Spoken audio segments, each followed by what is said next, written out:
Hello, my name is Bill Haley for Haley 2024, the Movement's Government Reform Ideas.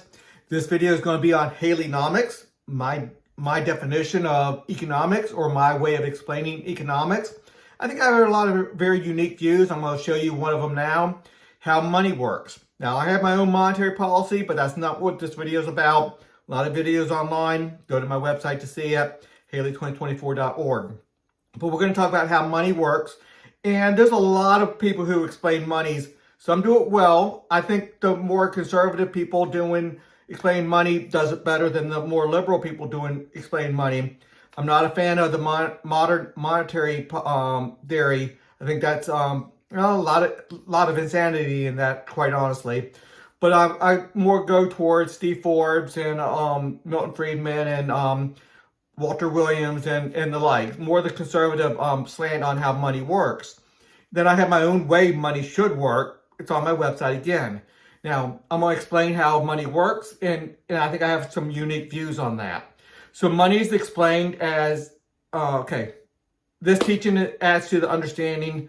So make sure you do look at how Walter Williams and Milton Friedman and Thomas Sowell and Steve Forbes explains money. Yes, those are all good, but I have a different way to explain it that adds to the understanding. Okay, when you work, you put something into the economy. When you work. Now, somebody has to agree to pay you for that work. When I talk about the economy now, I'm just talking about financial economy. So there's a lot more, the economy means a lot more than just financial. Relationship economy and the like. There's a lot of things. Let's just stop. Whenever I talk, it's going to be somebody paying you to do something or you're paying somebody else to do something.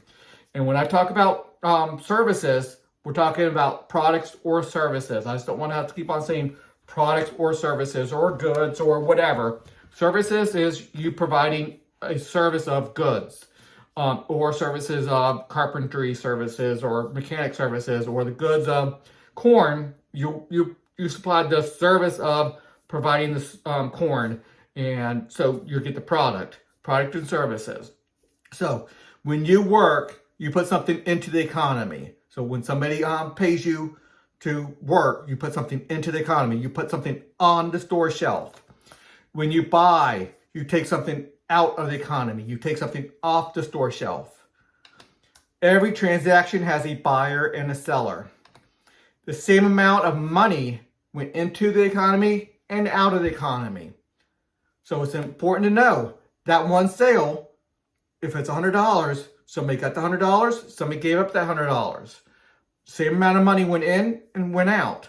So the money is an invisible hand keeping a ledger of who put work in and who took work out of the economy, who put services and goods into the economy, who took goods and services out of the economy. It's an invisible hand that, Adam Smith's invisible hand dealing with the economy, but this is dealing with money. Who put services and goods into the economy, who took it out. Now, taking it out, it's a two-way trade. Somebody has to agree to the buy and to the sell. So the same amount of money went into and out of the economy. The same amount of goods and services went into and out of the economy. Highly important to know that bushel of corn for that $100. It doesn't matter whether somebody bought a bushel of corn for $50 from somebody else or even $10 from somebody else. It doesn't matter. The $100 went into the economy and out. The corn went into the economy and out. So that's complete now. So somebody else could have made a deal with $50 for the bushel of corn. So the $50 went in, $50 went out. A bushel went in, bushel went out. All equals up. If somebody sells a bushel of corn for $2, same thing. $2 went in, $2 out. So you always have it equal. Working is putting products on a store shelf, goods and services. An employee's work is part of putting that company's product on a shelf. Now, you can say only a few people in a company puts their product on the shelf. The stocker. That's silly.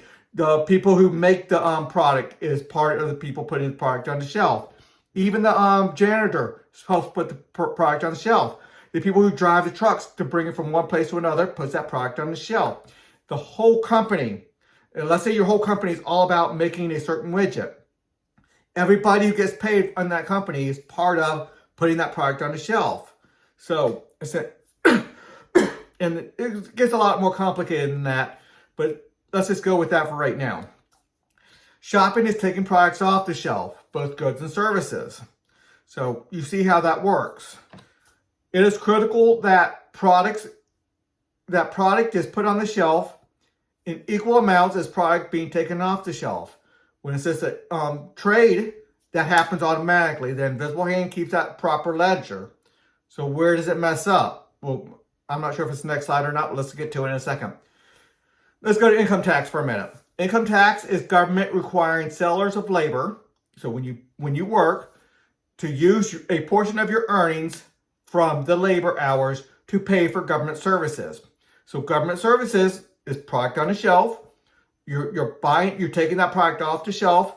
You're paying for part of the military as your income, as your income tax is the percentage of your income. So you made $100, and you pay $10 towards the military. So you have to go with the $100 that you made. You go to the military people. You give them $10 to say, I want some military protection, please. I know it doesn't happen exactly that, but in a real sense, that's a big portion of what happens. It goes through IRS, it goes through Congress and appropriations and the like. But in the real sense, you got paid $100, the income tax is $10 for the military. The government saying, go take that $10 and hand it to the military people to protect you. Sales tax is government requiring people taking products off a shelf, they're buying something, to also take government services off the shelf and pay for them both. So if you want to buy $100 worth, let's say you have $100 in your pocket, you want to go buy $100 worth of goods from the store, the government says, great, you give that person $100 for the goods, but also you have to take $10 from a $10 sales tax to go, and you're going to give that to the military people for military protection and all the other government services as well. But let's just keep it simple. Printing up new dollars. This is where we're talking about QE, printing up money, modern monetary policy, and then like printing up money, printing up new unbacked money. And it's important that we include unbacked money by the Federal Reserve. Allows product to be taken off the shelf without putting product on the shelf. So let's just say that you have a small economy of 10 people and they go to the store all the time and we're every Saturday, and they already had 10 products on the shelf, back stock. They bring 10 more products on the shelf, but they now have 20 products on the shelf on the start of that trading day on that Saturday, let's say. And then everybody buys and sells 10 each. And they have 10 products on the shelf when they leave. Well, if they just print up new money, that new money doesn't come with products being put on the shelf. It comes with somebody just going to the shelf and picking up some. So let's say they overall they printed up 10 new dollars. Well, so everybody trades, then everybody has one additional dollar. They pick up one more thing from off the shelf. Now everybody has 10 items in the back stock. Well, they did have 10 items in back stock when they came and they left. So they had 10 items on back stock. They brought 10 more. Now you have 20. Then you leave. Everybody sells 10, and you leave with 10. Now, with $10 being printed up, one per person or so. Now everybody buys 11 items. They only sold 10. Well, they sold 11, but now they're going back with $11, yes, but 9 items on the shelf. We have $110 sitting out there. We only have $90 on that shelf. I think I did my math a little bit wrong there. I forget exactly where I was at. Anyway, now you only have 90 items on the shelf, but now people are still going to go buy, produce more items to bring to the store for the following week. They bring 10 more, but 10 more new dollars are created. 10 additional items out of backstock are taken away as well. So every week, the backstock goes down by $10. So that's where we start having a major problem. The economy does not work unless the money is tied to the product. It is critical that product is put on the store shelf in equal amounts as product being taken off the store shelf. Printing up new money backed by new product is fine. So if new money is created by new products, so let's say everybody put in an 11th item into the back stock, and they created 10 more dollars, one per person for every new item. So now there's $110 out there in circulation, but 110 items in back stock, 11 per person times 10 people. That's fine, because that $110 is represented by 110 units of goods.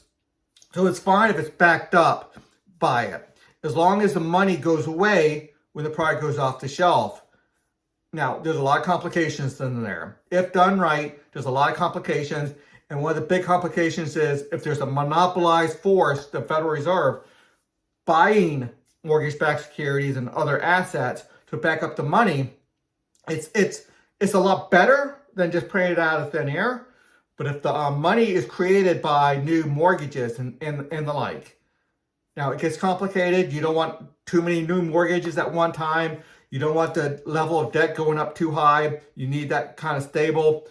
It gets really complicated, but it's important to understand that creates complications, and there's a lot to talk about. Every issue I had, somebody could come back and say, well, what about this and what about that? Where all those are very important as well. But I'm trying to, with a 10% economy, to show you that if we create too much money unbacked, that back stock just keeps on going down, and that's going to force people to naturally raise their prices because the back stock's going down. Money needs to vanish as the product is consumed, such as a loan. So loans are great if the value of the new money is based off that loan, the fair value of that loan, as long as that money, when it goes back to pay that loan, it vanishes, then it's fine. Product taken off the shelf without putting products on the shelf means less full shelves. Less full shelves naturally cause people to raise prices. It's just natural. If you think about it long enough, you understand why people aren't getting as much for their product, so they're going to raise their prices to keep their shelves full with their prices coming in and out. And the people who can't raise their prices, they're the ones that are going to get hit by inflation the most. They're going to walk into the store and they're going to only get 9 items because they're all $1.10 now versus $1 before. So $9.90 later, you have 9 items and you only had the $10 to spend because you didn't raise your prices. Increased prices results in the shoppers taking 9 things off the shelf compared to 10. I just explained it. $9.90 because each one of those things, because that's how much you bought, because they're $1.10 now. So all you had is $10. So all you can afford is 9 items off the shelves. The other product on the shelf goes to the people paid for by the government. So if let's just say one person is, let's say the government taxes are just government creating $10 new, giving it to the soldier, that's fine and everything. But it's not a good way of doing economics. It's fine that you give that person $10, but if it's just created out of thin air, that means that soldiers also picking products off the shelf as well. And you have $100 or $110 trying to chase $100 worth of product. So that product will naturally get up to $110. So it will spread all the way out. It would naturally do that. Okay, let's keep on going. But the person getting paid by the government, the soldier, he will get that those 10 items because everybody else is only getting 9. So everybody gets 9. That's 90 items, and the soldier gets another 10 items, that's all 100 items. So if you want to go that way, it goes bad very rapidly though. You do it one time, everybody accepts one less items to be protected by the government. But now there's $110 out there. Next week there's going to be $120 out there in circulation. Next following week, $130 in circulation. So it starts becoming really bad. We have to pay directly. So instead of everybody in the other system with the income tax, they get the nine items because they made $10. They paid $1 in taxes, income tax. That pays the government worker, and that way only $100 stays in circulation, not $110 now. So it goes the same way. Same thing with retail tax, sales tax. Every one of your items is $110, not $1 anymore. So you buy 9 of those, 90 cents or so goes to the sales tax, and then that goes to the government worker. And it ends up being $1 because the government worker pays sales tax as well. Anyway, let's keep on going. People work more hours to add more product to the shelves. So a lot of times when inflation goes high, somebody who cannot increase their wages, they ask for a raise, and the retailer just cannot increase their wage. The employer cannot increase the wage right now. So they ask for more hours, and they're working 44 hours, but still taking the same amount of product off the shelf. They're buying the same amount of product that they could with what they used to do with 40 hours. So those extra 4 hours of work, they're working overtime, they're getting paid, but everything's a lot more expensive.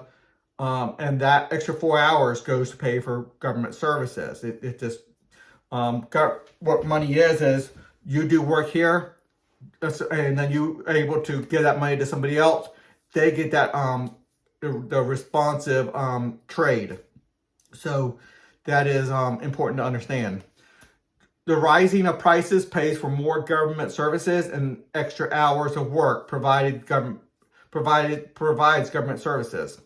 So if you work more hours, and you're getting the same amount of goods and services, those extra hours are paying for government services. If you are raising the price and you cannot afford as many, that also goes towards government services. So it's not a good way of paying for government services, but that's how when we do it badly, it happens. Doing it once, people can accept it. You got protection and you don't have a warring faction coming over and killing people. That's worth a lot. It's worth the sacrifice, yes, but there's better ways of doing it. Money allows you to transfer services due to you to be given to others, so others can receive the services. So it's just a way of transferring who can give money, who get those services. So you do a favor for me, you give me 10 chickens, I might give somebody else 10 of my goods, 10 bushels of corn, and then that person gives the first person 10 hours worth of labor on their fence or whatever, fixing their fence. The economy has many factors that it is hard to comprehend, so many moving parts. So economy is extremely complicated and it cannot be broken down to very small parts. But the best way to do it is going back to a 10-person economy, bringing 10 items to the store weekly to trade, and seeing how your one change is going to affect it, and how it's going to affect monetary policy, how it's going to affect the unit of value of your currency, how it's going to affect government services, how it's going to affect everything. So try to hold everything else constant, going back to this one simple economy, because when you have international trade, when you have state taxes, federal taxes, money going from one to another, it gets so complicated. Let's say everyone keeps 10 additional items on their store shelf for many purposes, that's 100 items. The money can be backed up by those 100 regularly bought items. So if it was 100 items in the back stock, you had $100 in circulation, and over a course of a year, everybody worked extra hours and they built up a built up they doubled their backstock to 20 units. And now they have 20 units on the shelf. You could easily have 200 units of currency out there, $20 per person, because you have the money, you have the product on the store shelf to do it. Now the store owner who manages the building, who manages the shop, he'll hand out the dollars and make sure the dollars vanishes. And all 10 people can come together and just to say, hey, these are all the dollars I have. We count them all up, let's say $112 in circulation. They better be able to go into the store and say, I have 110 or 112 different items on the shelf, each valued at $1. And if it's not, all the different people are going to start complaining and saying, we're not going to let you do the currency anymore. So they'll get somebody else to do the currency. In my view, we should have about 1,000 currencies, all with one standard, always adjusting to the average. But look at my currency for that. If people add stuff to their shelf, they can add new money based on those items, meaning the items belong to the holders of money. Now, when I say you create new money based off those items, these items have to be proven to be worth what they're giving you for it. They have to have a regular selling of, let's say, $1 for this 1 hour of carpentry, or that 1 dozen of eggs, or that bushel of corn, or the 10 chickens. Those have to be set or established value over a course of time. And if the price changes, then the price changes, and you have the people supplying those eggs or chickens or corn or labors of hours, they have to adjust how much currency they're going to get for that. And if they have to go out of business doing that and do something else, then they do that. And that's what the economy is. If people, okay, I think I did that. Okay, 2 of the exact same slides. Okay, if money in circulation always matches product on the shelf, then everything will be fine. If people buy more than they put onto the shelf, then the money needs to disappear. If extra product is added to the shelf, new money can be created. As long as we're not dealing with a monopoly here. Monopoly, if they do it really, really good, can be okay, having a competitive system. So I don't want the Federal Reserve to be a monopolized system. I want it to be a competitive system, and which means 1,000 Federal Reserves, which means they're not central banks anymore. But there will be a standard on having a currency. Certain regulations to deal with legitimacy, and you really do have the products backing up your money. The rule is money in circulation needs to match the product on the shelf, backing it up. The big problem arises when government creates new money and puts it into circulation by giving out welfare or buying government services without taxing or borrowing. If you tax, you take out the demand from the economy because you taxed it. That way they can't, if you have $10 and it gets taxed 1, you can only buy 9 items. Then you can spend that $1 on, because they took it from you. The government took it from you for government services, which is fine if it's something the government needs to be able to do, protect you from foreign foes. But then they can pay for the military person, the soldier. If they borrow it, they also, if they borrow it, then it's a loan, it's an asset, but people have to know that they're paying it back, and they have to be paying it back quickly, regularly, and taking it out of their budget. So if somebody goes in there with $10, they paid $1 in taxes, but they have $2 worth of loans, well, now they only have, what is it that I say, $7 more to spend on other stuff. The $2 goes for that loan, which a loan is taking 25 years, 10 years, 20 years, 30 years to pay for something. Usually those things are durable good things, a house, a car, and you don't want to get into a situation where you consume it. So credit card debt is not very good because it's consumed. But you also know that that's coming out of your budget. You're not going to be able to spend it because you have to pay that credit card bill. So this takes products off the shelf, but then it keeps money in circulation. let's see, what I say. Okay, taxing and borrowing takes money off the shelf. I'm sorry. This takes products off the shelf, but keeps the money in circulation. So the taxes does that. The money in circulation is, I might have went off. I'm not sure if we're talking about taxes there or not.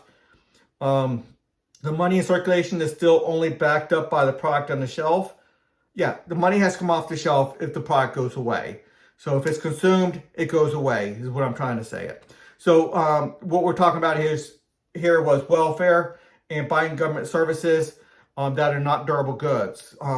It has to be paid for and done with at that point. So we don't want to go long term, keep on paying welfare because that takes products off the shelf. Okay, I think I did this one. Let me go to this one. If the product level drops below 10%, and the money in circulation remains the same, each unit of money is worth roughly 90% compared to the drop. Okay, compared to before the drop. Okay, so let's say a product on the shelf was 100 units in the back stock. Now it goes to 90 units in the back stock, but the units did not go from 100 units of currency to 90 units. It stayed at 100. Well, it might take a little bit of time. Inflation takes a little bit of time for people to realize what's going on. But each unit of money, each unit is worth roughly 90% compared to before the drop. All the assets in the Federal Reserve portfolio are items on the shelf. So people who say that our Federal Reserve, our US dollar, is not backed up, it has nothing inherent value in it. No, and that's fiat currency. It's kind of fiat currency to some degree. Depends on what you mean by the definition of that exactly. I know what the definition is, but people look at it a little bit differently. All the assets in the Federal Reserve portfolio are items on the shelf, backing up our money. So it is inaccurate to say that our money, federal government money, our US dollar is not backed up. I'm not saying it's a good way of doing it. I have a lot better way of doing it. Look at my website for the best way of doing it. So the Federal Reserve has a lot of mortgage-backed securities, which means they own a lot of mortgages. Mortgages are worth money. People are paying it into that every month. And if they don't, the mortgage company can take back the house, which if it belongs to the Federal Reserve takes back the house. It's not good for a government or a government-backed entity to be able to do that. It should not be a monopolized force.